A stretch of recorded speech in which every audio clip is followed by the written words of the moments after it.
Ողջույն հարգելի հայրենակիցներ,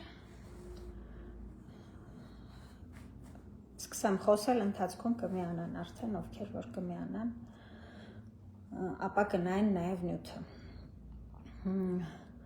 Այսօր խոսելու եմ հայաստանյան ներքաղաքական դաշտում Աքիլեսյան գարշապար դարձած թեմայի մասին, այն է ընդդիմադիր դաշտի երկատում։ Նախ պատմեմ մի հումորային պատմություն, փիլիսոփայության դասախոսը մտնում է լսարան և հանձնարարում է ուսանողներին ապացուցել, որ սեղանի վրա իր կողմից նախապես դրված աթոռը գոյություն չունի։ Նա ասում է, օգտագործեք ձեր ամբողջ գիտելիքների բազան, ձեր բոլոր փիլիսոփայական և այլ գիտելիքները և ապացուցեք, որ ահա այս աթոռը գոյություն չունի։ Ուսանողներից մեկը մեկ րոպե հետո պատասխան է գրում, հանձնում և դուրս է գալիս լսարանից և պարզվում է, որ միակ ճիշտ պատասխանը այդ ուսանողի տված պատասխանն էր, որն ամենաարագն էր վերջացրել հանձնարարությունը, նա իր թերթիկի մեջ գրել էր ընդամենը 2 բառ, ինչ աթոռ, և այսպիսով փաստորեն ապացուցել էր, որ սեղանի վրա դրված աթոռը գոյություն չունի։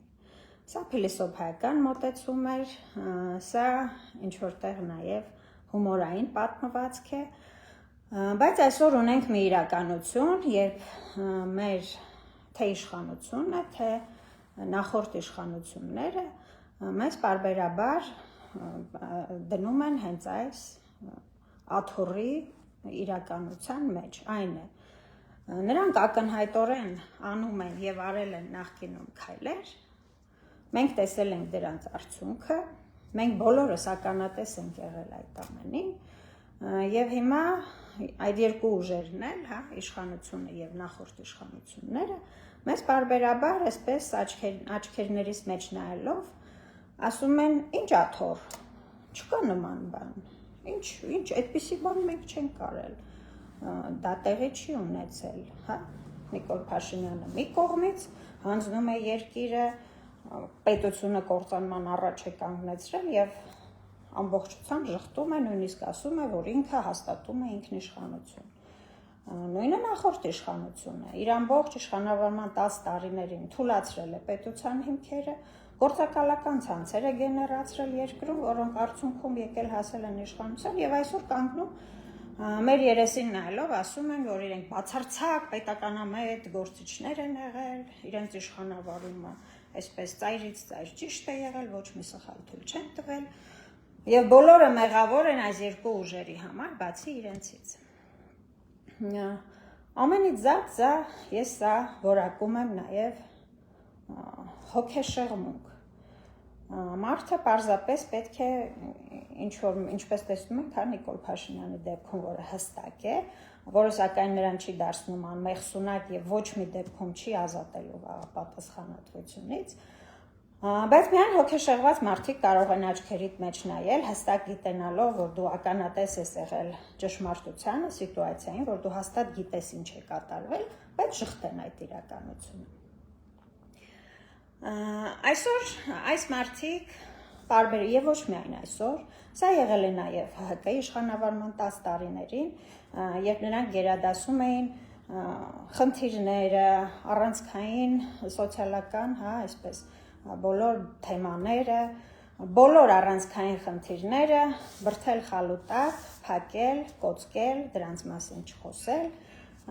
և դուրս գալ մշտապես ասել, որ ամեն ինչ լավ է երկրում, բոլոր հարցերը լուծվելու են,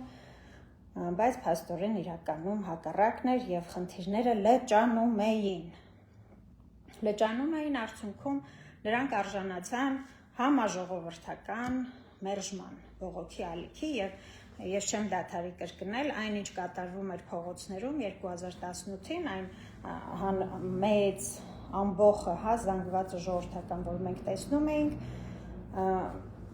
մի քանի անգամ ավելի զանգված տաններ նստած, որոնք որ դուրս չէին գալիս փողոց, բայց այդ մարդկանց հավասար դեմ էին Սերժ Սարգսյանին եւ նրա իշխանությանը։ Այսօր այս մարդիկ շարունակում են իրենց նույնանուն, նույնանման գործելավոճը։ Ուզում եմ հիշեցնել 4 տարի առաջ, Չարաբաստիկ 5 տարի առաջ, արդեն Չարաբաստիկ նոյեմբերի 9-ից հետո, երբ ժողովուրդը այո նորից իր ամբողջության մեջ տեսավ, թե ինչ արեց Նիկոլ Փաշինյանի իշխանությունը, բոլորը տեսան, թե ինչ տեսակ խայտառակ դավադիր պարտության բերեցին նրանք պատերազմը, հա, եւ այսպես տրամաբանական էր, որ այդ ժողովուրդը պետք է ինչ որտեղ նաեւ զղջար, հա, որ ինքը 18-ին դուրս է եկել եւ փաստորեն մերժելով Սերժ Սարգսյանին անուղղակիորեն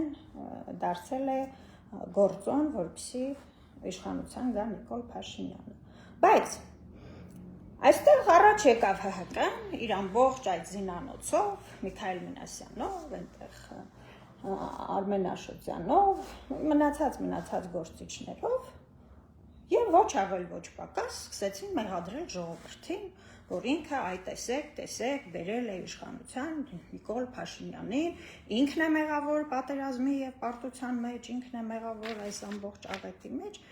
եւ այսպես նրանք նույնիսկ չթողեցին, որ ժողովուրդը ինքն իրենով զղջա, որ ինքը ինչ որտեղ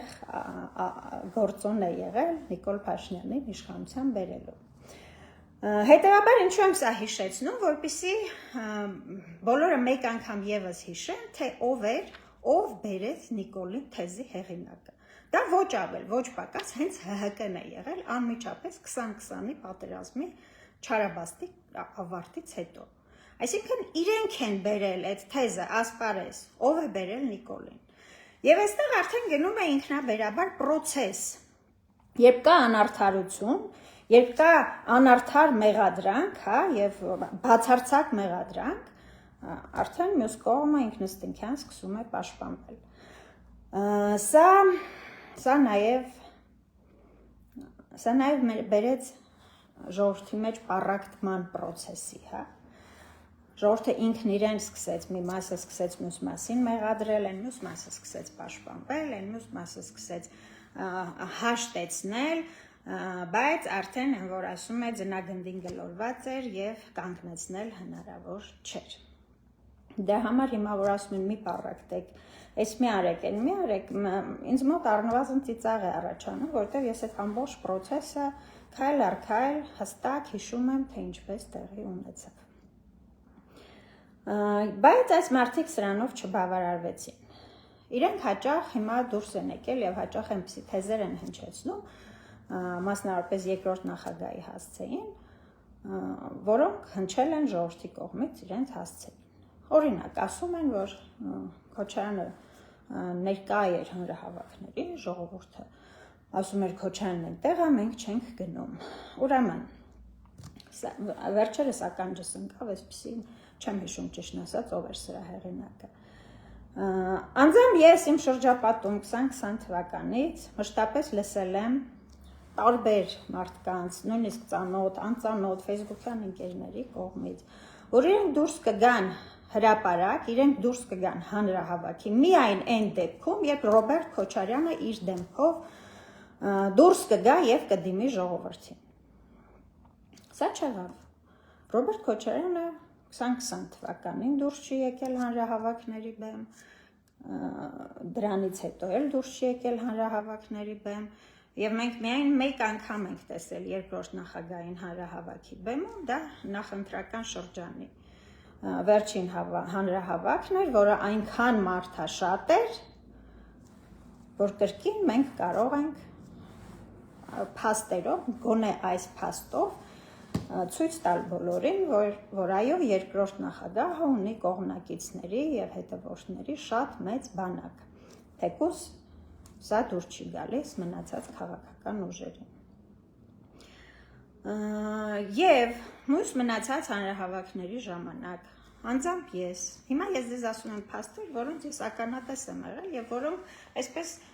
գախնի չեն եղել, հա։ Իմ ընկերներից, ձեզնից, ովքեր որ եղել են բոլոր հանրահավաքները, սա բոլորը տեսել են եւ լսել են սեփական ականջներով։ Մարդիկ մշտապես բողոքել են, թե ինչ գործ ունեն ՀՀԿ-ական կարկառուններ այդ հանրահավաքներին։ Այո, մարդիկ չէին ուզում նրանց տեսնել այնտեղ։ Բայց նրանք ի հակառակ բոլորի, ի հակառակ նույնիսկ ընդդիմադիր դաշտում այդ մասնակիցների եւ կազմակերպիչների կոչերին ու հորդորներին, որ մի եկեք ձեր դեմքերով ներկա մի գտնվեք հանրահավաքներին, դա մարդկանց վանում է, դա տարբեր տեսակի նորից պառակտում է ժողովրդին։ Բայց չէ։ Նրանք մշտապես եկել եւ ներկա են եղել, բեմերից հնչեցրել են այսպես իրականությունից հեռու խոսք, որը ոչ մի կերպ այդ պահին չի արտացոլել խնդիրները եւ մշտապես հղվել են երկու թեզի վրա, Նիկոլ Փաշինյանն է մեղավոր եւ հայ ժողովուրդն է մեղավոր, որ այս ամենը տեղի ունեցավ մեզ հետ։ Ամենից զատ ընկերներ, սա շատ անատամ եւ նույնիսկ քաղաքականության մեջ գտնվող եւ քաղաքագիտությանը ծանոթ մարդկանց համար սա շատ ծիծաղելի թեզ է։ Հենց առաջին հայացքից սա պատիվ չի բերում այդ թեզը կրկնողներին։ Ոչ մի քաղաքական գործիչ երբեք չի հավատա փաստին, որ ժողովուրդը ինքն իրենով ինչ որ մեկին բերում եւ կարգում է իշխանություն, որովհետեւ ցանկացած թիմ կամ գործիչ մինչև իշխանության հասնելու, նույնիսկ մինչև այդ գունավոր հեղափոխությունների, հա, այդ մասովկային հասնելը, այնտեղ տեղի են ունենում բազմաթիվ ստվերային պրոցեսներ, պայմանավորվածություններ, թե ներքին դաշտում, թե արտաքին դաշտում, ինչը եւ եղել էր նաեւ Հայաստանում։ Եվ բոլորը գիտեն սրա մասին։ Բայց սա եւս չի խանգարում, որպեսզի մեր հարգարժան ՀՀԿ-ական կարկառունները անդադար հղվեն այդ թեզի վրա, թե ժողովուրդն էր բերել, մենք այլ ընտրանք չունեինք, քան համաձայնեինք այդ ընտրությանը։ Այստեղ եւս հիշեցնեմ մի փաստ, ժողովուրդը ի սկզբանե դեմ էր դուրս եկել Սերժ Սարգսյանի իշխանությանը եւ շատ շատերը նորից անձամբ են ներկա եղել եւ լսել այդ բոլոր խոսակցությունները, շատ շատերը չէին էլ պատկերացնում, որ Նիկոլ Փաշինյանը կդառնա Հայաստանի հաջորդ վարչապետը, նման մտադրություն ոչ ոք չուներ, բացի Նիկոլ Փաշինյանի թիմից եւ հիմա ինչպես տեսնում ենք արդեն ՀՀԿ-ի թիմից։ Սրա մասին խոսել են շատերը, սրա մասին նույնիսկ խոսել է Նարեկ Մալյանը, այն հայտնի Նարեկ Մալյանը, որը որ այս տարվա հունվարի 1-ից քավության նոխազներ է փնտրում, թե ով է պայքարի իմիտացիայի հիմքում կանգնած, նույնիսկ նա է ասել, որ 2-3 օրվա մեջ ՀՀԿ-ն այնպիսի տեխնոլոգիաներ գործի դրեց, որպեսզի ժողովուրդը այլընտրանք չունենա արդեն, հա, որպեսզի Նիկոլ Փաշինյանը դառնա վարչապետի հաջորդ թեկնածուն։ Այո, սա արվեց, սրան բոլորս ենք ականատես եղել, հետ հայացքով իհարկե այն ժամանակ դեռ տաք էր կրքերը, ընթացքի մեջ էր, շատերս չէինք նկատում այս ամենը։ Ինչ եմ ուզում ասել, որ հայ ժողովուրդը այդպես շատ մեծ ցանկություն չուներ Նիկոլ Փաշինյանին վարչապետ դարձնելու։ Այդ process-ը այդպես նորից դիտավորությամբ, այն էլ շատ տգեղ դիտավորությամբ, երբ Սերժ Սարգսյանը դուրս եկավ եւ փաստորեն մարտի 1-ը վաճառեց հայ ժողովրդի վրա, սպառնալով հայ ժողովրդին, որ նոր մարտի 1 եք ուզում։ Չեմ ուզում խորանալ այս արտահայտության մեջ, որովհետև այս արտահայտությունը, այսպես ասեմ, ինչ որտեղ նաև բարոյազուրկ արտահայտություն է, հա, իրեն հարգող եւ իր ժողովրդին հարգող ղեկավարը երբևէ իրեն թույլ չէր տա նման արտահայտություն անել։ Մինչդեռ ժամանակը մեզ ցույց տվեց, որ մարտի 1-ը իրականում մեր պետականության պահպանման օրն էր եւ ոչ ժողովրդին նորից սպառնալու գործիք։ Հաջորդ այսպես տեխնոլոգիական գործելավոճը, որը ունի թե ՀՀԿ-ն, թե Նիկոլ Փաշինյանի իշխանությունը ներկայիս, դա քաղաքական լրջագույն թեմաները անլրջացնելն։ Ես դրա մասին բազմիցս եմ խոսել։ Սա հստակ տեխնոլոգիա է, հումորի եւ այսպես կատակի, ծաղրի տալով լրջագույն թեմաները, ոնց որ այսպես ցրում են, հա, ժողովրդի միջից այդ թեմային լուրջ վերաբերվելու միտումը, հնարավորությունը։ Մարդը անդադար, որ լսում է ինչ-որ մի բան կատակի է տրվում, նա ինքնաբերաբար արդեն լուրջ չի ընդունում դա։ Սա եղավ նաև պետական դավաճանություն երևույթի հետ։ Վերջին 3-4 տարիներին մենք տեսանք, թե ինչպես է խորհրդարանում պետական դավաճանություն երևույթը վերածվում ինչ-ինչ անձանց մեջ միջև միջանձնային վեճի և կռվի։ Ես իհարկե ունեմ իմ կարծիքը, թե ովքեր են սրա հեղինակները, բայց սպասենք ժամանակը ինքը իրեն կբացահայտի բոլորին և նրանց նպատակները։ Ընդհանուր առմամբ, ինչու է այսօր ամբողջ քաղաքական ընդդիմադիր դաշտը այսպես հստակ չեն ցանկանում, հա, ոչ թե հստակ ցանկանում, այսպես վճռականորեն խուսափում են խոսել երկու նախագահների տարբերության եւ նրանց իշխանավարման տարբերության մասին։ Այստեղ նորից տրամաբանական հարց է հնչում, ընկերներ, եթե դուք իշխանավարել եք այս քաղաքականությամբ եւ այս քաղաքական վեկտորով, այլ մյուս մարդը իշխանավարել է մյուս վեկտորով եւ մյուս քաղաքականությամբ եւ փաստերը խոսում են դրա մասին։ Իմաստը ո՞րն է դուրս գալ եւ ժխտել եւ ինչ որ էլի այսպես վիճաբանության վերածել այս ամենը, իջացնել ինչ որ ցածր կենցաղային մակարդակների, հա։ Ինչի մասին է խոսքը։ Ինչի եք ժխտում, որ Ռոբերտ Քոչարյանը եւ Սերժ Սարգսյանը եղել են կտրականապես այսպես ամբողջությամբ տարբեր ոճի եւ տարբեր վեկտորի քաղաքական գործիչներ։ Իդեպ ասեմ իմ ծանոթներին, ՀՀԿ-ի հետևորդներին, կողմնակիցներին, ընկերներին, որ սա ավելի բարդացնում է ձեր գործը։ Երբ դու դուրս ես գալիս եւ ժխտում ես իրականությունը, դու ստիպված ես լինում նորանոր իրականություններ եւ ստեր եւ կեղծիքներ հորինել, որպեսզի քո արդեն ի սկզբանե ներդրած սուտը եւ կեղծիքը արդարացնես։ Սա ինչ որտեղ նաեւ մանկամիտ գործելավոճ է, հա։ Երեխան որ մի բան է անում, ինչ որ չարություն է անում կամ ինչ որ անշնորհ բան է անում, դու նա սկսես նախատել եւ նա մի անգամից ասում է ես դա չեմ արել։ Սա նման է այս երևույթին, հա։ Այն ինչ որ անում են ՀՀԿ-ականները եւ այն ինչ որ անում է նաեւ Նիկոլ Փաշինյանը։ Եվ ուրեմն ո՞րն է իմաստը ընդդիմանալ այս ընթացքին։ Այո, այս մարդիկ եղել են տարբեր գործիչներ։ Այո, երկրորդ նախագահի դեմ տարիներ շարունակ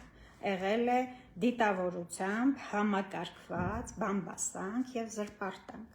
Սա եղել է։ Հարգելի պարոն Աշոտյանն էլ սա ընդունել է, տեսանյութ կա, որտեղ ինքը ասում է, որ մենք այսպես մտածում ենք, որ երկրորդ նախագահը ցանկություն ունի վերադառնալ քաղաքական դաշտ, եւ փաստորեն սա էր պատճառը, որ անդադար իրենք այդպես երկրորդ նախագահի դեմ բամբասանքներ եւ կեղծ զրպարտություններ էին տարածում։ Սա իհարկե ծիծաղելի է եւ սա ծիծաղելի կլիներ, եթե վերջում չբերեր մեզ չկանգնացներ այս մեծ աղետի առաջ։ Մեկ այլ երևույթ եւս հստակ է, որ եթե մարդը շարունակաբար ստում է, նորից բերեմ Նիկոլ Փաշինյանի օրինակը, հա, ինչ որ մի պահի նա ինքնաբերաբար արդեն, որ ինքը իր ծուղակն է ընկնում, որովհետև շարունակաբար սուտ խոսելով մի օր դու խոսում ես այնպիսի սուտ, որը հակասում է քո նախորդ ստին։ Հաջորդ սուտը հակասում է քո այսօրվա ստին։ Սուտը այսպիսի բան է, հա, ինքը չի կարող երկար գոյություն ունենալ եւ չբացահայտվել։ Նույնը անում են մեր հղկայական ընկերները փաստորեն, քանի որ իրենք նպատակ ունեն փաստորեն ապացուցելու, որ այն 10 տարվա իրականությունը, որին բոլորս ականատես ենք եղել, չի եղել այդպես բան։ Եղել է այսպես, բայց ամբողջ ազգը, ամբողջ հայազգը, քաղաքական գործիչները տեսել են հակառակը։ Այստեղ էլ գործ ունենք իրականության երկատումների հետ։ Ես չեմ բացառում այն փաստը, որ ՀՀԿ-ն, ինչպես նաև մնացած բոլոր ուժերը, այսպես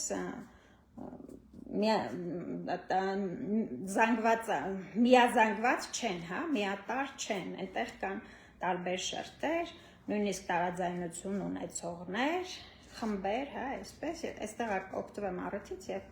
ՀՀԿ-ին ասեմ, որ ձեր երևի թե առաջին թշնամին դա Միքայել Մինասյանն է, Սերժ Սարգսյանի փեսան։ Նա մշտապես անում է այնպիսի գործողություններ, այնպիսի քայլեր, որ ձեզ կանգնեցնում է այսպես փակուղու առաջ։ Այսինքն ինքը մատնում է այն սուտը, այն կեղծիքը, որը որ դուք պարբերաբար ստիպված եք լինում դաշտ նետել, որպեսզի պաշտպանվեք, որ դուք չեք բերել Նիկոլ Փաշինյանին իշխանության։ Չեմ բացառում, որ հնարավոր է ձեզնից շատերը չգիտեն, որ դուք չեք բերել եւ անկեղծորեն հավատում են, որ իսկապես ՀՀԿ-ն կապ չունի դրա հետ։ Բայց սա չի նշանակում, որ կուսակցության վերին էշելոնները, մասնավորապես 1-2 մարդիկ մասնակցություն չեն ունեցել այդ գործընթացի մեջ, որը որ արդեն հստակ այս տարիների ընթացքում փաստերը համադրելով արդեն փաստացի է։ Այստեղ երկրորդ կարծիք լինել չի կարող, նախորդ իշխանությունը օգնել է, սատարել է, որպեսզի Նիկոլ Փաշինյանը գա իշխանության։ Որն է այստեղ երկատված իրականության վտանգավորությունը։ Մասնավորապես այն, որ ինչքան սուտը այսպես ծավալներ է հավաքում դաշտում, ինչքան կեղծիքը մեծանում է, ինչքան շատ կան մարդիկ, ովքեր ժխտում են իրականությունը, այնքան հանրության, ժողովրդի, ամբողջի, հա, գործը դժվարանում է։ Եվ ՀՀԿ-ի իրանց ամենասիրած թեզերից մեկը, որ ժողովուրդը անտարբեր է, ժողովուրդը տգետ է, քաղաքականապես հասուն չէ, էս է, էն է, այստեղ նորից դեմ է առնում հենց իրենց սերմանածին, հա, ժողովուրդը իր ամբողջության մեջ եւս միասեր չէ, միազանգված չէ, կան ժողովրդի տարբեր շերտեր, բայց կա ժողովրդի, բոլոր ժողովուրդների մեջ կան այդ շերտերը, բայց կա ժողովրդի նաև մի հատված, որը որ պատրաստ է այսօր գալ եւ կանգնել եւ հանուն երկրի եւ պետության փրկության պայքարել, դա մենք տեսել ենք նախորդ 4 տարիների ընթացքում եւ բազմիցս, ինչու մի քանի անգամ, բազմիցս հավաքվել է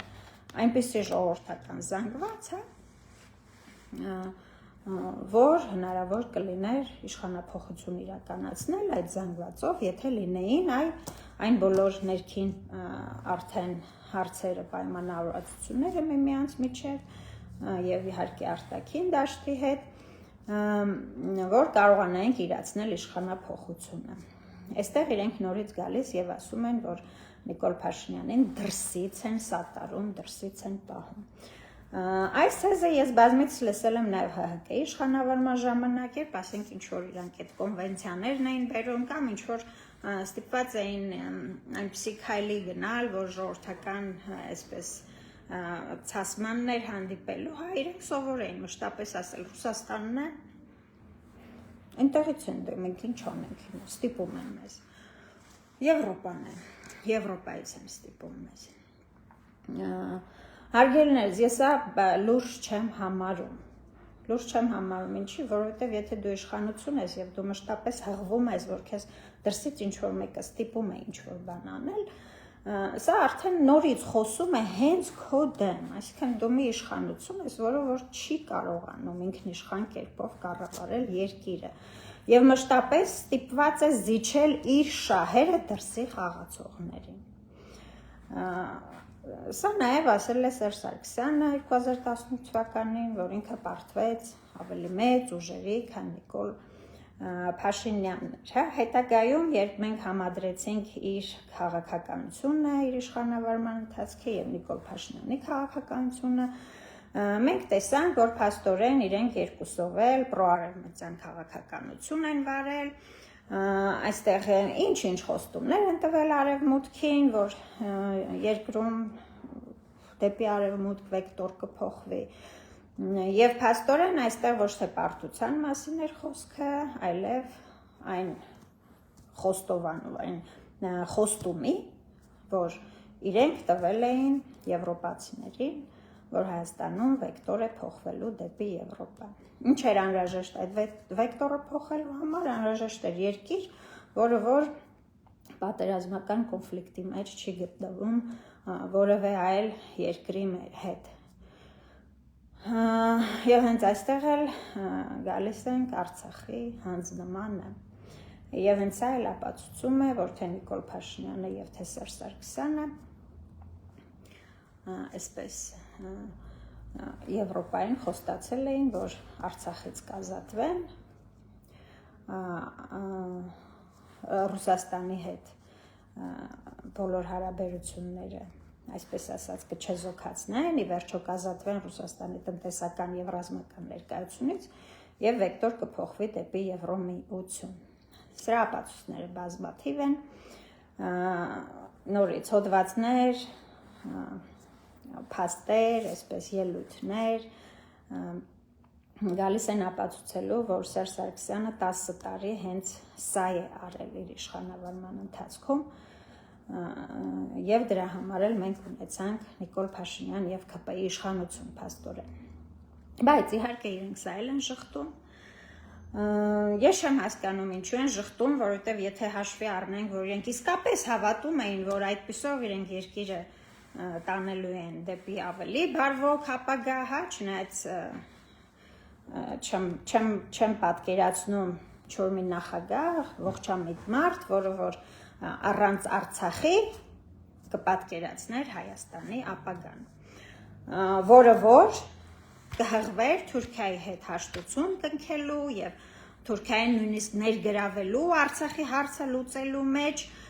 եւ հույսեր կունենար, որ երկիրը ավելի լավ ապագա է ունենալու։ Սա ոչ թե սխալ է, այլ արդեն ինչ-որ մի կետից սա հանցանքի է վերածվում։ Այս քայլերին գնացող մարդիկ կամ գլխի հետ նորից խնդիր ունեն, կամ քաղաքականապես առհասարակ հասուն չեն եւ չեն հասկացել, թե իրենք որ երկրում են գտնվում, ինչ աշխարհաքաղաքական դիրքում, կամ պարզապես համագործակցել են դրսի ուժերի հետ, տվյալ դեպքում Արևմուտքի եւ Թուրքիայի հետ։ Ես վստահ եմ, որ այժմ մեր երկիրը իշխանավարում է օտարերկրյա եւ նույնիսկ թշնամական գործակալական ցանց։ Սրա ապացույցներն են բազմիցս իշխանության մեջ կան բազմաթիվ մարդիկ, թե ազգային ժողովում, թե կառավարությունում, թե Նիկոլ Փաշինյանի նեղ շրջապատում, ովքեր որ դեռ ՀՀԿ-ի իշխանավարման տարիներից են կապ ունեցել Թուրքիայի հետ, ովքեր որ դեռ այն ժամանակ են ԵՊՀ-ից գործուղվել Թուրքիա, որպեսզի միասին գրեն այդ հաշտեցման պատմությունը թուրքերի հետ, այսինքն ցեղասպանությունը հանեն պատմության էջերից, այսպես չեզոքացնեն, ազգային ազատագրական պայքարը հանեն, ձեռնարկը կա ի դեպ, եւ այդ ամենը փաստեր են, այլևս ենթադրությունների մասին չենք խոսում, սրանք փաստեր են։ Եվ փաստորեն ունենք այսօր մի իշխանություն եւ մի նախորդ իշխանություն, ովքեր որ այսպես կապաղի կերպով անդադար շղթում են այդ փաստերը եւ մեզ բոլորիս ուզում են ապացուցել, որ սեղանի վրա դրված աթոռը գոյություն չունի։ Ոչ հարգելիներս, նորից ասեմ, սա սուրբ փիլիսոփայական կոնցեպտ է, փիլիսոփայական հումորային պատմություն է, իսկ իրականում այդ աթոռը գոյություն ունի, այն բավական մեծ է եւ այդ աթոռի վրա ոչ ավել, ոչ պակաս նստած է հենց ձեր պատրաստած հաջորդ իշխանությունը, այն է Նիկոլ Փաշինյանը։ Ինչ ունենք դաշտում ունենք, որ շատերը խուսափում են սրա մասին խոսել։ Ինչու են խուսափում։ Այստեղ շատ կոպիտ եւ շատ վատ համեմատություն պետք է անեն։ Ներողություն եմ խնդրում նախապես։ Թուրքիան շղթում է, որ եղել է ցեղասպանություն։ Ինչու է շղթում։ Եթե անցագործը մի բան շղթում է, այդ նշանակում է ինքը նպատակ ունի նորից կրկնելու այդ գործողությունը։ Եթե մարդը զղջում է իր արածի համար, պարզապես գալիս է առաջ եւ ասում է ներողություն, ես հասկացել եմ իմ սխալը, ես ամեն ինչ կանեմ, որպեսզի հարթվի հնարավորինս այդ սխալի հետևանքները վերանան, հա։ Բայց մենք այստեղ գործ ունենք իր էությամբ, իր գոյության գրավականով, հա, ցեղասպան պետության հետ, որը որ տեսնում ենք այս վերջին օրերին էլ նորից ապացուցեց, որ ինքը փաստորեն այդ բնույթն ունի, ոչ թե ինքը ասենք ինչ-որ տենց 15 թվականին այդ բաների մեջ տենց պատահաբար է ցեղասպանել 1.5 միլիոն ժողովրդի, հա, չէ, պարզապես սա նրա բնույթն է։ Նա սա բարբերաբար գործել է տարբեր ազգերի հանդեպ, հա, հայեր, հույներ, ասորիներ, քրդեր, այսօր նաև ալևիներ, եւ փաստորեն չի ընդունում այդ մարդը իր ոճիրը, որովհետեւ նպատակ ունի նորից կրկնելու այդ ոճիրը։ Հիմա այստեղ էլ գործ ունենք ներքին դաշտում արդեն գործ ունենք մի իշխանության հետ, որը որ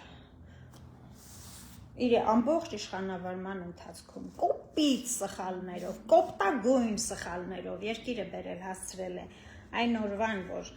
ստիպված է եղել գործակալական ցանց բերել իշխանություն, եւ հիմա ինքը չի ընդունում իր այդ սխալը։ Ինքը ամեն ինչ անում, այսպես նույնիսկ ծիծաղելի դիրքերում հայտնվելով, բայց միևնույն է, ամեն ինչ անում է ժխտելու, բոլորի աչքերին թոս փչելու, որ այդ իրանք չեն եղել, որ այդպիսի բան չի եղել, որ մենք բոլորը սխալվում ենք։ Ինչու։ Ինչու են մեզ ուզում ապացուցել, որ մածունը սև է։ Այստեղ եւս մի պատճառ կա, որովհետեւ նպատակ ունեն ետ վերադառնալու իշխանության։ Ետ վերադառնալու իշխանության եւ փաստորեն ըստ իրենց վերականգնելու այն ամբողջը, ինչ որ մենք կորցրեցինք եւ Նիկոլ Փաշինյանը այսպես միանձնյա, հա, տանուլ տվեց, հանձնեց, դավաճանեց, այսպես։ Առնվազն ծիծաղելի է այս նպատակը։ Հարգելիներս, դուք 10 տարի ժամանակ ունեիք, որպեսզի ապացուցեիք, որ դուք աշխարհի ամենալավ իշխանությունն եք։ Դուք ապացուցեցիք հակառակը։ Դուք բոլորս ապացուցեցիք, որ դուք աշխարհի ամենավատ իշխանություններից մեկն եք, եւ մենք բոլորս դա ձեր երեսին ասեցինք, անկաշկանդ։ Հաշվի չառնելով այն փաստը, որ դուք նորից մեզ խաբեցիք, փաստորեն դուք ավելի վատն էիք, քան մենք ձեզ պատկերացնում էինք, բայց սա անցնենք առաջ, խոսքը սրա մասին չէ։ Հիմա դուք ինչ խելքով եք, հա, նորից մտածում, որ հայ ժողովուրդը տեսնելով, հիշելով ձեր այդ իշխանավարման ընթացքը, ձեզ նորից վստահելու է եւ դուք հնարավորություն եք ունենալու շտկել ձեր բոլոր սխալները։ Սա էլ է միամտություն եւ սա էլ է ծիծաղելի։ Իրականում, ինչու են նրանք այդքան ձգտում հասնել իշխանության եւ փաստորեն դաշտում խանգարում են բոլոր ուժերին, ովքեր որ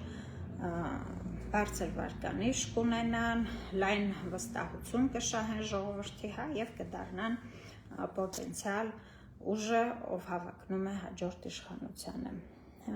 Այստեղ գալիս կանգնում ենք նորից նույն 18-ի վրա, որովհետեւ մարդիկ եթե ունեցել են պայմանավորվածություն, որը արդյունքում բերել է աղետի եւ կա մեծ պետական հանցագործություն, հա, փաստորեն մարդիկ խնդիր ունեն նաեւ պատասխան չտալ այդ հանցագործության համար։ Հենց սա է պատճառը, որ իրենք չեն թողնում, որպեսզի որևէ երրորդ ուժ, բացի իրենցից եւ Նիկոլ Փաշինյանից փաստորեն եւ այս երկուսի հետևում կանգնած Լևոն Տեր-Պետրոսյանից, ով այս ամենի տնքահայրն է եղել եւ մինչ օրս հանդիսանում է, նորից չգան ոչ մի ուժ հանկարծ չգա իշխանության, որպեսզի պատասխանատվության չենթարկի իրենց։ Եթե լինի այսպես, մենք եւս 5, 6, 7, 8 տարի, եթե բախտներս բերի իհարկե որպես պետություն, մինչև այդ գոյություն ունենանք, ականատես կլինենք նույն ընթացքին, ինչ որ 2020 թվականից այս կողմ ենք ականատես, կնստեն եւ կասեն, որ նախկիններն էին արել, մենք չենք կարողանում ոչ մի բան շտկել, ստիպված ենք գնալ այս քայլին, ստիպված ենք այս զիջման եւ այլն։ Բայց հիմքում ընկած է զուտ մեկ նպատակ, որպեսզի ոչ նախորդը, ոչ ներկան չկանգնեն պատասխանատվության առաջ եւ դատարանի առաջ։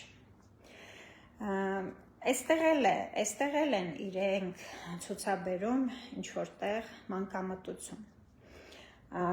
Ամենակործանարար պատրանքը դա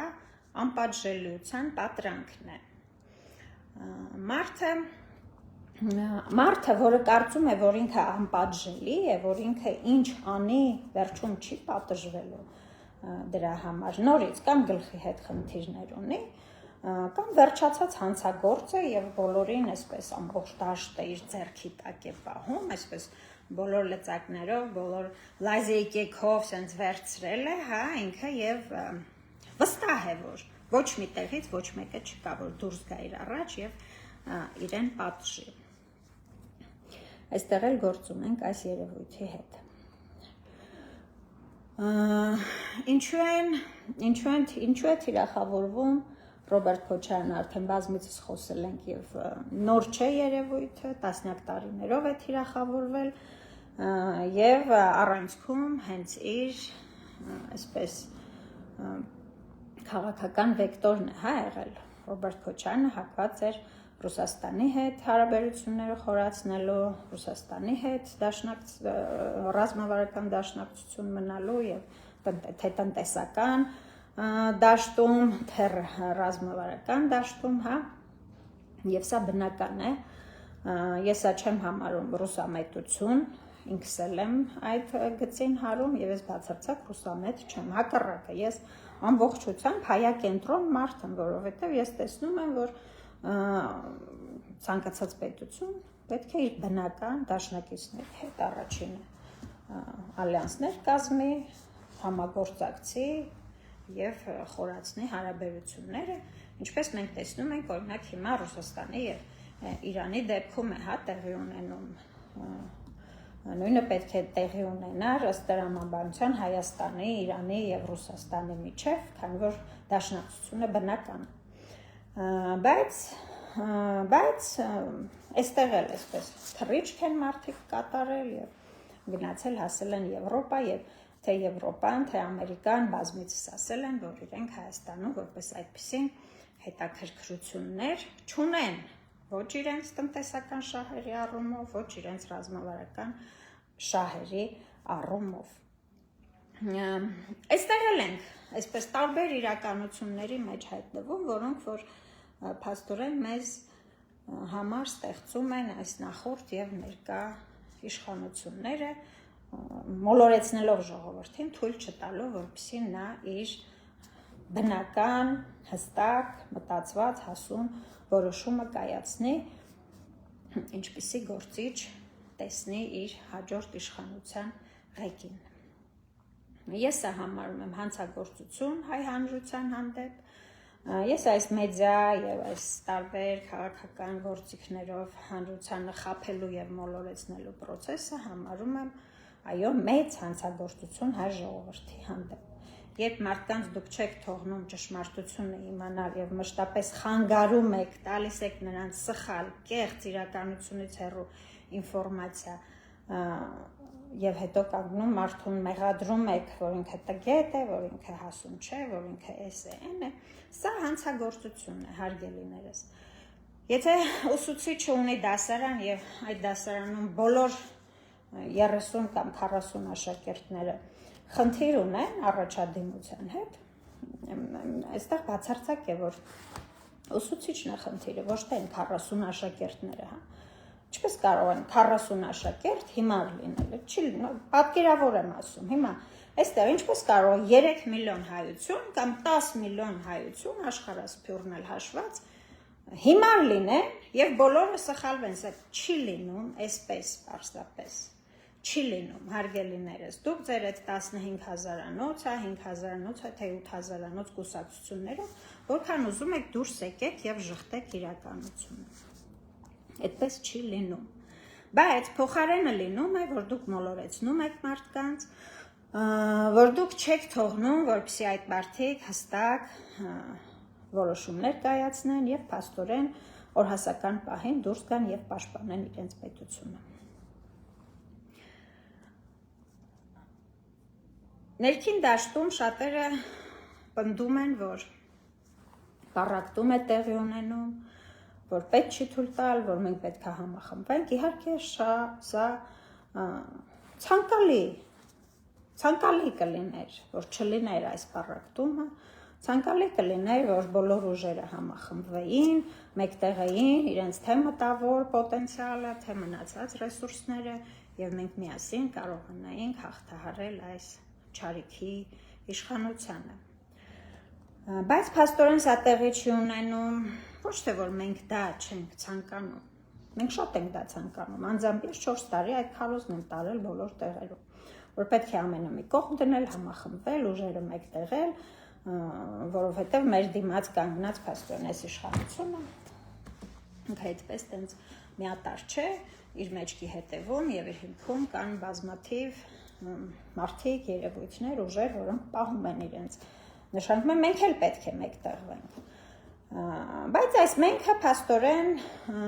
եւս հարաբերական է, որովհետև մեր մեջ կար մի ուժ, որը որ այդքան էլ չէր ցանկանում, որ Նիկոլ Փաշինյանը հենց այդպես վեր կենա եւ գնա իշխանությունից, այլև ցանկանում էր, որպեսզի Նիկոլ Փաշինյանը իրեն իշխանությունը փոխանցելով վեր կենա եւ գնա։ Նորից եմ ասում, որ հանկարծ ու հանկարծ որևէ այլ ուժ չգա իշխանության։ Սա փաստում է այն հանգամանքը, որ մենք 4 տարի հանրահավաքների բեմերից այդպես էլ չտեսանք թիմ, հաջորդ կառավարության, այսպես հստակ թիմ։ Մարդիկ մեռան հարցնելով, լավ, իշխանափոխություն չնայած հրաժարականի հստակ պահանջել մենք այդպես էլ չլսեցինք, բայց մարդիկ անդադար ասում էին, ով է հաջորդ իշխանությունը, ովքեր են, լավ, թիմ ցույց տվեք, ով է ձեր վարչապետի թեկնածու, ով է ձեր կառավարության, որն է ձեր կառավարության կազմը, մենք չտեսանք այս թիմը, ինչու մենք չտեսանք այս թիմը, երևի թե այս հարցին չպատասխանեմ, այս հարցին թողնեմ, որպեսզի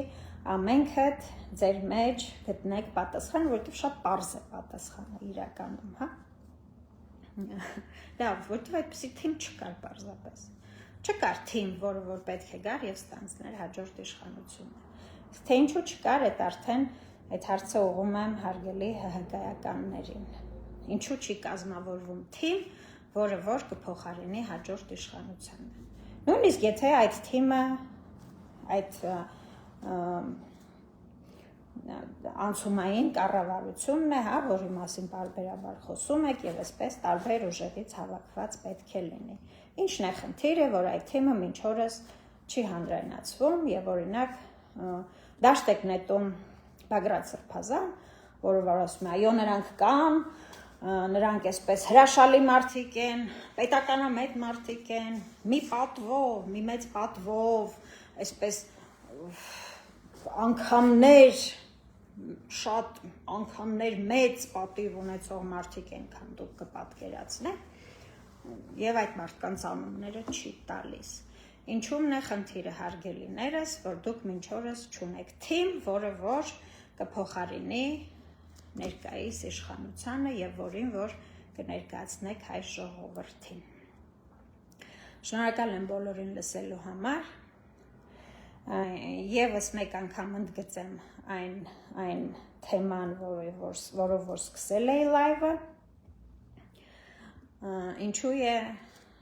քաղաքական դաշտը խուսափում առանցքային խնդիրները բարձրաձայնելուց։ Կարծում եմ տվեցի բոլոր պատասխանները, ինչու են նրանք խուսափում դրանից։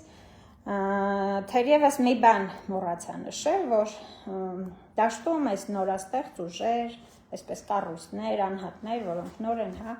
առաջ եկել, այսպես ինչ-որ կարծես պայմանավորվածություն ունեն նախորդ իշխանությունների հետ, որ իրենք եւս չեն խոսելու Սերժ Սարգսյանի դեմ եւ նրա սխալներից եւ չեն էլ խոսում։ Հարգելիներս, նոր եւս մեկը բազմիցս եմ սա ասել, շատերիդ անձամբ ձեր երեսին եմ սա ասել, սա այն սխալն է, որը որ 4 տարի Նիկոլ Փաշինյանին պահում է իշխանության։ 4 տարի մենք չենք կարողանում, արդեն 5-րդ տարին է պետական դավաճան իշխանությունից ազատվել, քանի որ դուք բոլորդ այսպես ուխտ եք կապել, խոսք եք տվել, որ չեք խոսելու նախորդ իշխանության սխալներից։ Ընտրությունը ձերն է, քանի որ պետությունը կանգնած է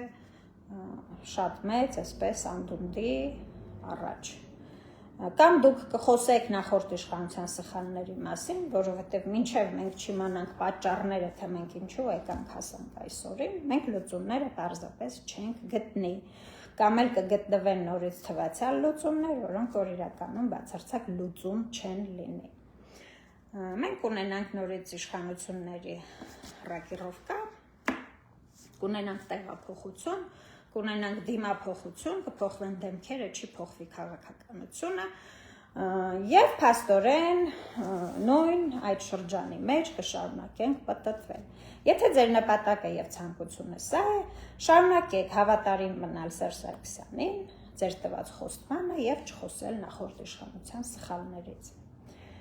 Ողջունում եմ բոլոր նրանց, ովքեր որ process-ը համարում են առողջացնող, քանի որ այն իսկապես առողջացնող։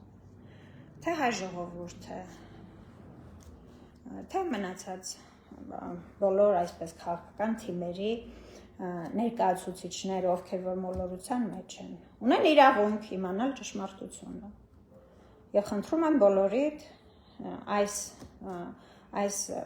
սրա հետ հաշվի նստել, Մարդիկ պետք է իմանան ճշմարտությունը, քանի որ չափ կա, թե ստին, թե կեղծիքին, թե մանիպուլյացիաներին, չափ կա։ Իսկ այն ինչ մեր երկրում կատարվել է այն բանի պատճառով, որ չափը անցել են բոլորը։ Նորից շնորհակալ եմ ինձ լսելու համար, հարգելիներս։ Կարող եք ընթացքում ինձ գրել ձեզ հուզող հարցերը դաշտի մասին, եւ ես այսպես բարբերաբար ուղիղ եթերով կանդրադառնամ եւ կպատասխանեմ ձեր հարցերին։ Ինչ նոր հանդիպում։